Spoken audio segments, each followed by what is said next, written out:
Sainte Marguerite, pardon de vous cambrioler.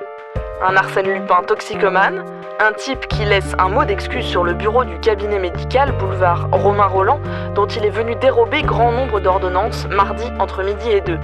De quoi se procurer des produits de substitution et des anxiolytiques qu'il aura le loisir de mélanger avec l'alcool délivré sans ordonnance dans toutes les bonnes épiceries.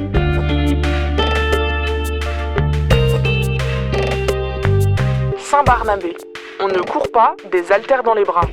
Quand on vole un portable, s'enfuir en courant est envisageable. Mais quand on vole des haltères, c'est une sorte de défi que l'on lance à soi-même. Défi perdu pour ces 3 jeunes de 21 et 17 ans, pris la nuit dernière, minuit 30, des haltères plein les bras, à la sortie d'une salle de sport du boulevard.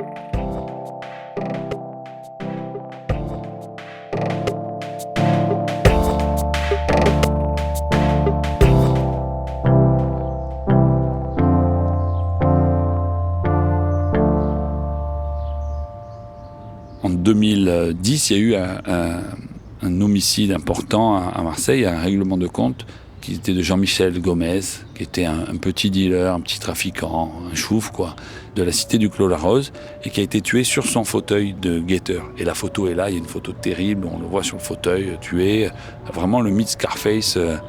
Et à ce moment-là, ça préparait déjà les élections de 2012. Donc la gauche s'est saisie de ce fait divers pour dire... voyez, Sarkozy a annoncé qu'il allait nettoyer Marseille, il n'a rien nettoyé du tout, c'est pire qu'avant. À ce moment-là, le préfet est remplacé de police, il y a toujours un fusible, boum, on fait péter le préfet, on en met un autre qui préparait un peu les élections parce que Sarkozy allait arriver.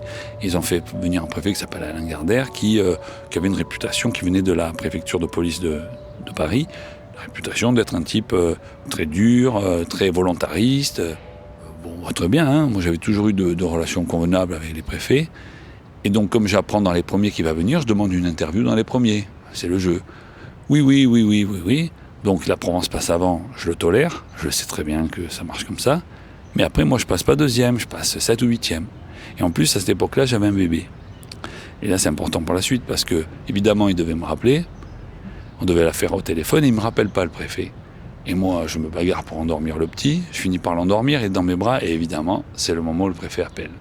Donc je fais une interview en chuchotant avec un préfet qui me raconte n'importe quoi. Et moi, d'habitude, je suis dur. Je réplique. Et là, je suis obligé de ne pas faire de bruit, parce que je ne veux pas réveiller le nain que je viens d'endormir et que je veux remettre 2 heures derrière, Et donc, je parle comme ça tout le long. Je fais une interview comme ça. C'est ridicule.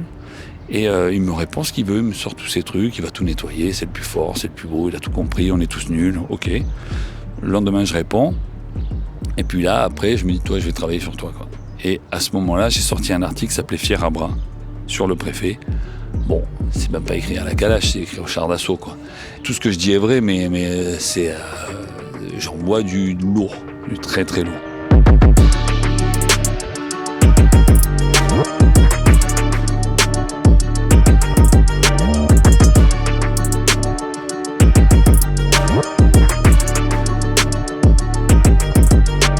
Et là, on part en guerre, tous les deux. Évidemment, puisque je voulais cette guerre. Il est, comme on dit à Marseille, c'est un Fatchoumac, c'est un Mariol, mais moi je suis un Fatchoumac aussi, je suis un Mariol. Voilà, le côté kek, là, on est tout de suite tombé dans un combat de coqs avec 2 gros coqs, Et là, moi, je me mets à me rendre compte qu'en fait, il est totalement détesté par ses services, mais dans des proportions incroyables, parce qu'en fait, c'est un flingueur. Il n'a pas toujours tort, d'ailleurs, dans ce qu'il dit, mais en tout cas, il le dit, il y va lui aussi au char d'assaut, au napalm. Et donc, je commence à avoir des infos sur ce qu'il fait, pas sur lui personnellement, c'est pas ça la question, sur ses actions. Je suis pas en train de dire que c'est une ordure et que non, c'est sur ses actions, sur ça. En fait, il est là pour préparer une élection.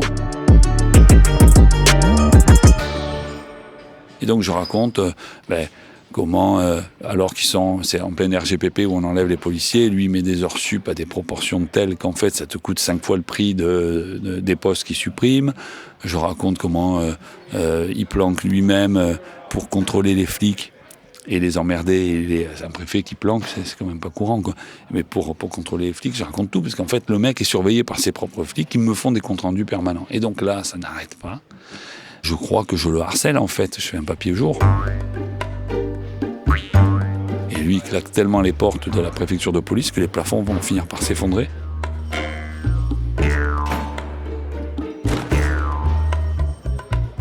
Et on encore aujourd'hui.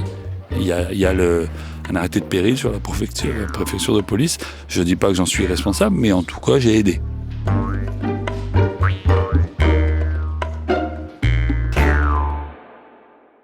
Et en même temps, il me craignait. Il avait peur que je lui pose des questions devant tout le monde. Et parce que j'avais cette réputation de flingueur, ce que je ne suis pas forcément d'ailleurs. Et quand... c'est le vrai combat de coq, quoi. Quand il y avait des conférences, j'y allais et je faisais toujours mine de parler. Et à ce moment-là, je voyais il se liquéfier, puis après il prenait une posture dure. Enfin, c'était vraiment le jeu de dupe comme ça, et on faisait bien rigoler les journalistes et tout. Et il y a eu plein de moments où il appelait, il disait si y a Pujol, je viens pas. C'est sous ce préfet-là qu'il y a eu la fameuse affaire de la BAC Nord. Commençons donc par ce qui se passe à la BAC de Marseille, ou ce qui se passait dans cette BAC, puisque le service a été dissous par Manuel Valls quand il s'est rendu compte que certains de ses membres, de ses policiers, avaient l'air de se comporter davantage comme des voyous que comme des policiers. Encore une première nationale et encore Marseille qui fait la une brigade dissoute, la BAC des quartiers nord, cela n'était jamais arrivé. 30 fonctionnaires suspendus, dont 15 ont été mis en examen pour vol et extorsion en bande organisée ou trafic de stupéfiants. Mardi 2 octobre, la police des polices perquisitionne les vestiaires de la BAC Nord. Dans les casiers, du hashish, de l'argent liquide, tout va très vite. La même semaine, Manuel Valls prononce la dissolution de la BAC Nord. Jacques Dallest, procureur de la République à Marseille, parle d'une gangrène qui aurait atteint le service. Apparemment, un certain nombre d'entre eux se payaient sur la bête, si vous permettez l'expression. Aujourd'hui, ils sont libres, placés sous contrôle judiciaire, mais selon leurs avocats, le dossier s'avère vide de preuves.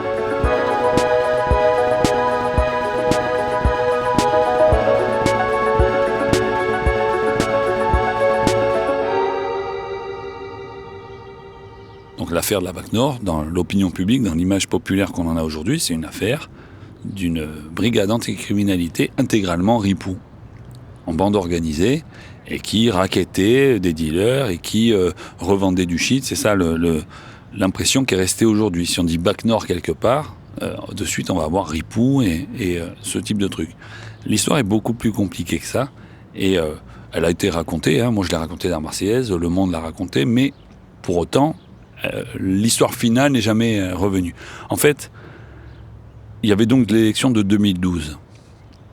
Et le préfet de police, parce que j'ai beaucoup tapé dessus, mais pas que, parce qu'il n'avait pas les résultats escomptés, c'est surtout ça, se retrouvait dans une situation où il fallait qu'il prouve que Marseille était nettoyée, puisque Sarko derrière allait faire encore une campagne sur l'insécurité.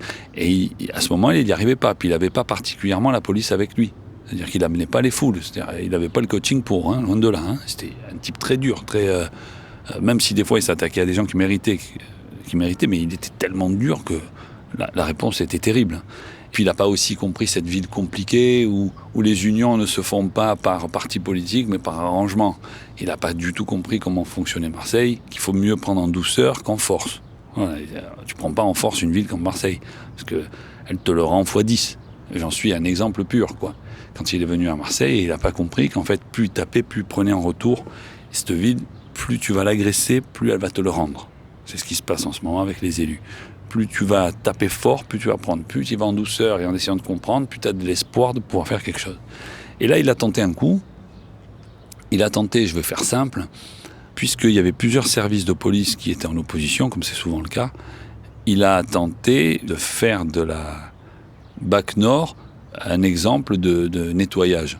La BAC Nord était administrativement un petit peu borderline, d'accord ? Pourquoi ? Parce que quand tu es un policier de la BAC, quand tu interpelles un minot ou quelqu'un avec 3 barrettes de shit, en théorie, tu le ramènes au commissariat, tu déclares une saisie, tu déclares plein de choses, et tu perds 3-4 heures. Le problème, c'est qu'ils doivent faire du chiffre à cette époque. Faire du crâne en jargon flic. Donc pour faire du crâne, évidemment, ils vont pas perdre 3-4 heures. Donc qu'est-ce qu'ils font ? Efficace à la Marseillaise, ils libèrent le minot qui de toute façon sera libéré, casse-toi, ils gardent les 3 barrettes de shit, ils les fument pas, ils les vendent pas, ils les stockent et ils se servent après quand ils ont suffisamment de shit pour alimenter des tontons, des indiques. Mais tout ça normalement doit être déclaré, ça passe par des fichiers, Le règlement fait que normalement, ils doivent tout déclarer. Eux, ils déclarent que dalle, et ils sont un peu olé là-dessus. Et à ce moment-là, voilà un des éléments qui est utilisé par la police des polices, qui est en guerre contre le directeur de la police à l'époque, qui lui-même est en guerre contre Gardère. Et tout ça, tous ces gens-là vont exploiter, utiliser les dysfonctionnements réels de la BAC Nord, mais pas non plus une bande organisée de ripoux. Et là, tout monte, et des médias sont utilisés, moi le premier, etc. Et on en arrive à l'affaire la BAC Nord, que Valls va s'en saisir quand il va être ministre ensuite, parce qu'au final, Sarko a perdu. Valls arrive et lui dissout la BAC Nord. Vous voyez, je suis le ministre de l'Intérieur. Première chose que je fais, c'est que je nettoie une ville compliquée. Marseille, ça sert à ça. C'est une soupape française pour les questions de sécurité. Donc, dès qu'on veut montrer qu'on nettoie, bon, un bon truc à Marseille, ça fait nettoyage. Mais en fait, on n'a rien nettoyé du tout. On a nettoyé quelque chose qui était à peine sale, quoi. Pour le coup, alors que du sale, il y en a, mais là, on n'a pas nettoyé au bon endroit.